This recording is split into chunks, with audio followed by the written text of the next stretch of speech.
So this is a little tutorial on how to fill out a medication authorization form. This is something parents would fill out anytime they would want their child to take medication while in our care. So they fill out the center name, that's just going to be Kids Castle, and then whatever the school name is, for example, Nash. The child's name, just do one of my children, Ella Honey, birthday 9/8/2010. Then the name of the medication is going to be written here.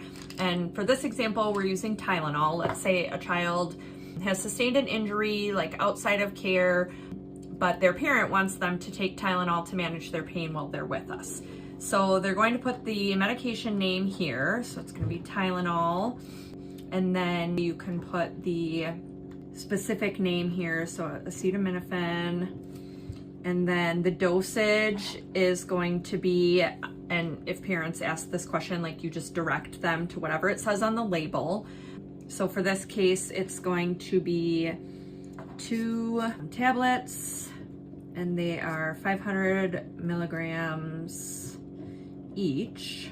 Then you're going to list the time of day. This says every 6 hours. So let's say this is a full day of care and they want us to give it to them at 11 a.m.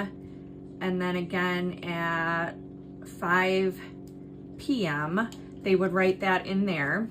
How to be administered, for the most cases it would be orally with water. And then the dates that they would like us to administer them. Let's say they just want their child to have it for that one day, that full day off. So we're just gonna put that date and then that date ending. If there's any other special instructions, they could note that here, and then they sign and date.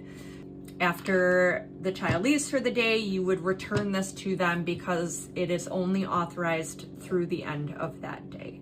For other medications that would need to stay on site, you would just store those wherever you keep your medications locked up if it's a controlled substance, and you would continue to administer based on these instructions until the time period ends. Another thing to remember is to make sure anytime you do administer medication to a child that you are logging that in the medical logbook with the date and time it was administered, the name of the medication, the dose, and how it was administered right in the medical logbook there. You will also need to make sure you're monitoring your medications to make sure that they are up to date. They must be stored with us in its original container. If it's a prescription, it needs to have their name on it and clear dosing label, as well as be non-expired. So for example, this Tylenol expires 1/2027, meaning we could not have this form authorized for longer than that, and we could not have this medication on site past that date.